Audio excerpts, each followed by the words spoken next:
이렇게 살면 노후 파산이 온다. 의외로 많은 사람들이 노후의 파산을 겪습니다. 한국은 현재 노인 빈곤율 세계 1위.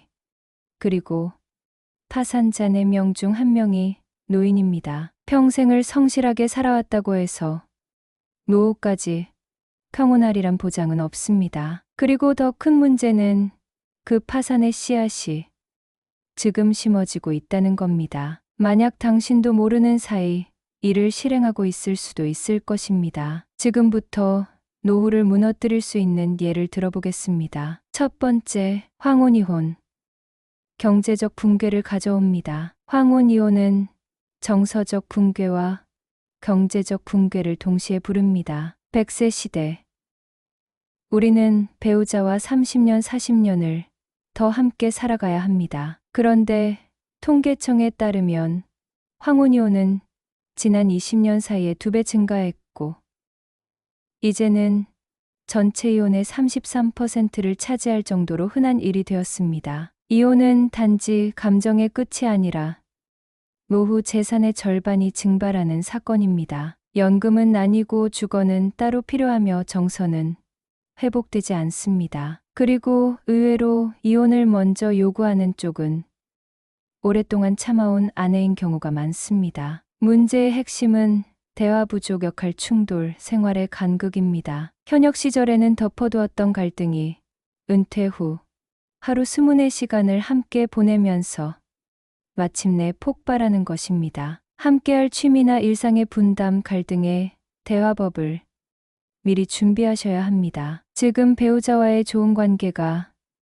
미래의 노후 자산입니다. 돈보다 소중한 자산을 미리 점검하십시오. 두 번째, 자녀에게 지원하는 돈, 결국 파산으로 이어집니다. 부모는 은퇴와 동시에 지갑을 엽니다. 자녀의 결혼주택 마련, 사업자금, 심지어 생활비까지 노후 자금의 절반 이상이 자녀에게 흘러갑니다. 문제는 한 번의 지원으로 끝나지 않는다는 것입니다. 미혼 자녀와 계속 함께 사는 캥거루 부모가 늘고 있으며 퇴직금을 일시금으로 받아 자녀에게 빌려줬다가 사업 실패로 돌려받지 못하는 경우도 빈번합니다. 우리 애는 성공할 줄 알았다. 수많은 부모들이 이 믿음 하나로 큰 돈을 잃었습니다. 사랑의 지갑을 열게 하지만 그 사랑에 끝까지 책임지는 자녀는 드뭅니다. 자녀 독립은 타이밍이 아니라 훈련입니다. 자녀의 독립 로드맵 지원의 한계선을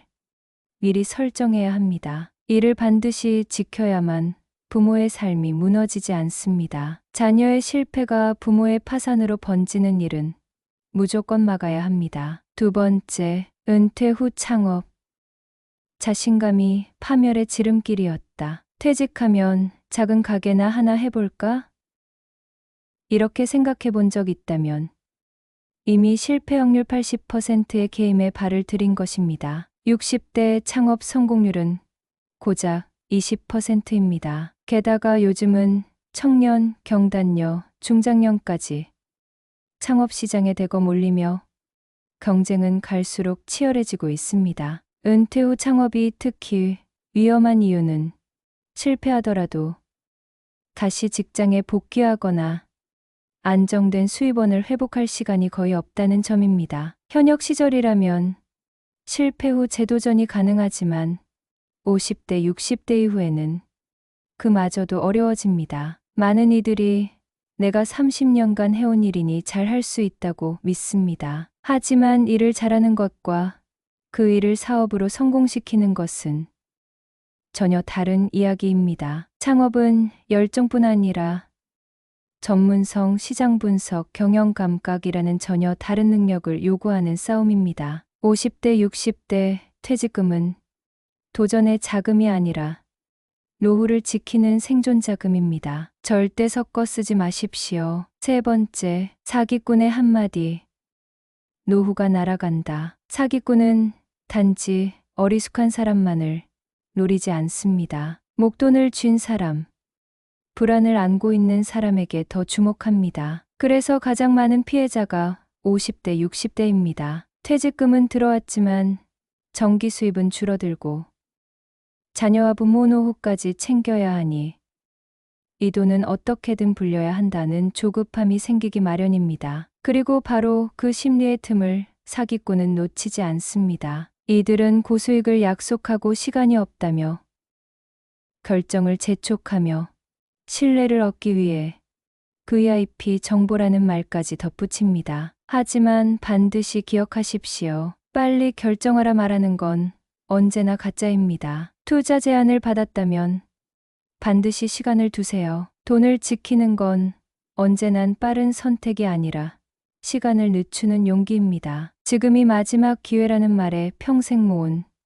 노후, 자금을 허무하게 날리는 비극을 맞이해선 안 됩니다. 세상은 늘 그렇듯 공짜는 없는 법입니다. 네 번째, 병원비가 갑자기 쏟아지는 날이 옵니다. 노후에 건강이 한번 무너지면 평생 애써 모은 재산도 순식간에 바닥을 드러낼 수 있습니다. 실제로 65세 이상 고령자의 연평균 진료비는 491만 원에 달하는데 이는 단순히 가끔 아픈 수준의 비용이 아닙니다. 고령층의 다수가 고혈압, 당뇨 등 만성질환으로 매일 약을 복용하고 있으며 한번 입원하거나 중증질환이라도 진단받게 되면 목돈이 순식간에 사라지기 일쑤이기 때문입니다. 더 큰 문제는 여기서 그치지 않는다는 점입니다. 예를 들어 당뇨합병증으로 신장질환이 발생하거나 다른 중증질환으로 이어지면 치료 기간은 길어지고 의료비 부담은 눈덩이처럼 불어납니다. 만약 이러한 상황에 실손보험이나 제대로 된 질병보험 하나 없이 맞닥뜨리게 된다면 결국 병원비가 생활비를 잠식하다 못해 가정을 파탄에 이르게 하는 최악의 국면을 피하기 어렵습니다. 그때 가서 젊었을 때, 건강할 때 보험 하나만 제대로 들어둘 걸 하고 땅을 치며 후회한들 이미 때는 늦습니다.